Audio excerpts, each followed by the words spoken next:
I don't see a mass rush amongst most influencers to use this product.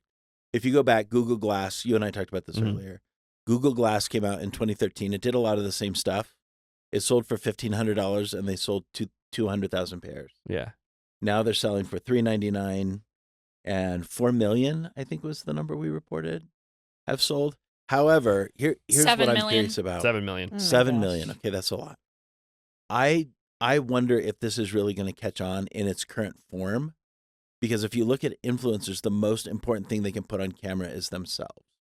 Yeah, this is a very interesting point. And so I'm curious, as an influencer, do I really want people to see what I see, or do I want people to see me? Yeah. And so that's where I think it becomes very interesting on the influencer front. Are influencers going to adopt it to say, here's what I'm looking at, or here's what I'm interested in, and to take the camera off themselves?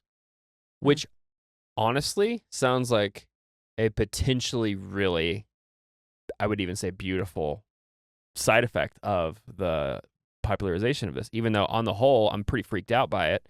If what it started to kind of normalize was maybe there's something more worthwhile to film than my own face. Yeah, and I'll even take it back a little bit. I mean, if you look at the use of this product, it's more similar to what you would get from a GoPro than you would get from your phone, because it's harder to film yourself with a GoPro than it is with a the selfie camera. I'm just really curious. I mean, I'm honestly curious. I think the fact that they have sold 7 million units really does have to do with brilliant marketing and a great aggressive pricing strategy.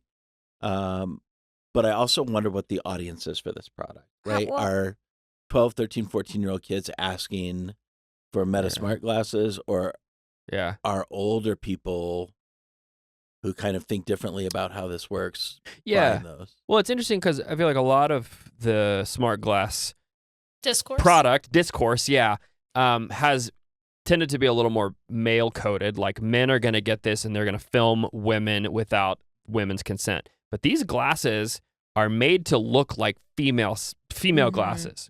Right. Well, the Kylie Jenner ones are targeted at women. Yeah, right. So that was like the gap in their marketing before, was that they were like ugly glasses. That's why women didn't want to wear them. And even the Ray-Ban ones they came out with are fine, but they are very like man-coded. Yeah, they're styled after the Wayfair glass for people that remember what that looks like. But I really don't know who they're selling these to. And I think until we get more data around, the age and stage that people are at when they're asking for these things or making a purchase, is really going to be curious. Would any of you own these? Not at all.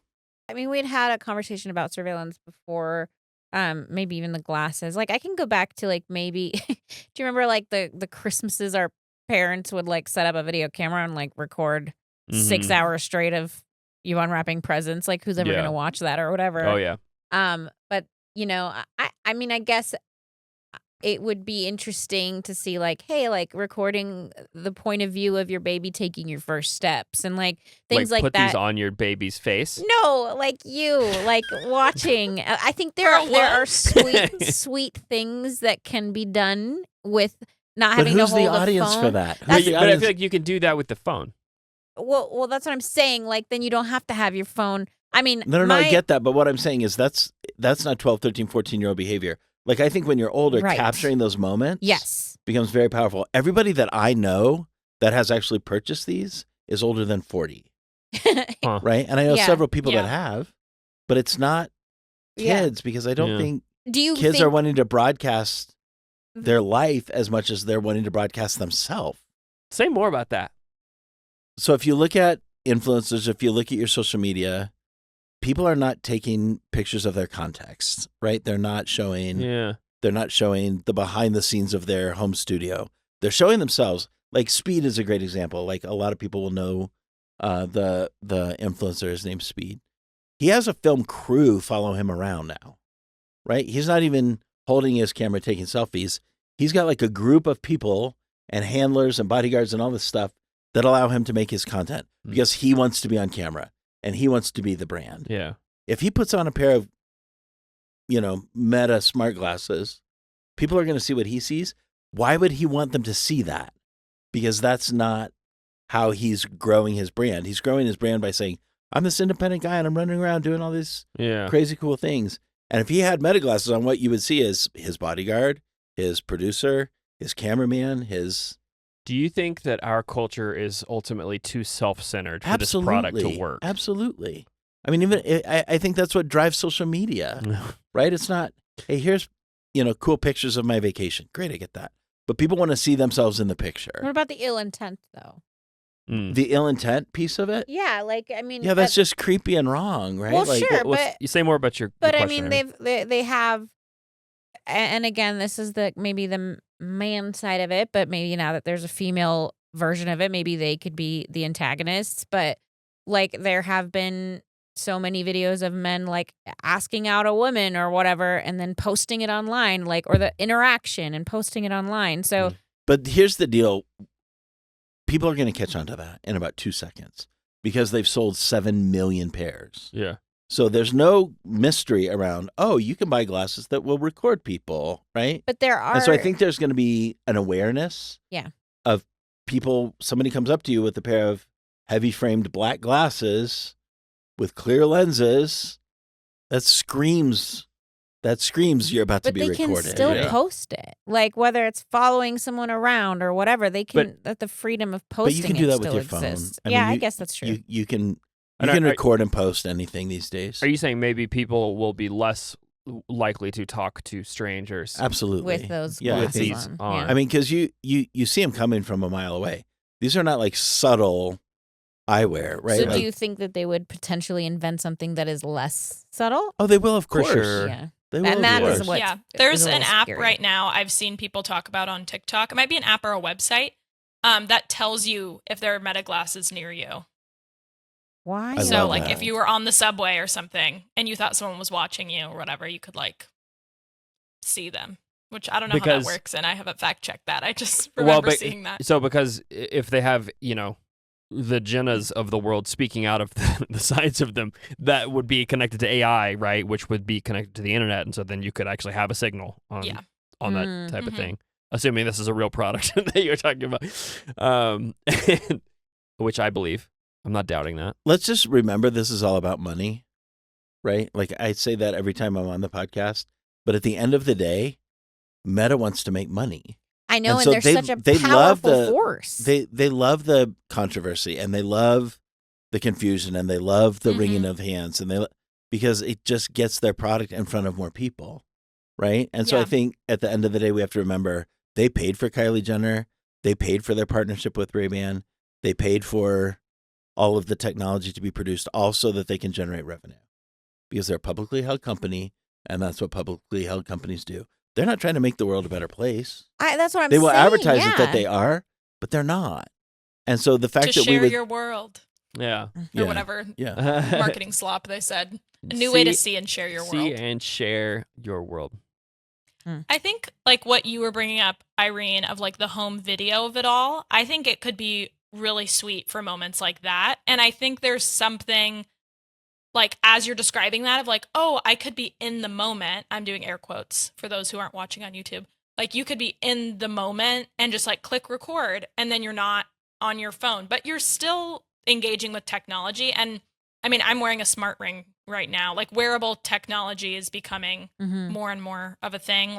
Apple Watches, I feel are so normalized, Oura rings, different things like that.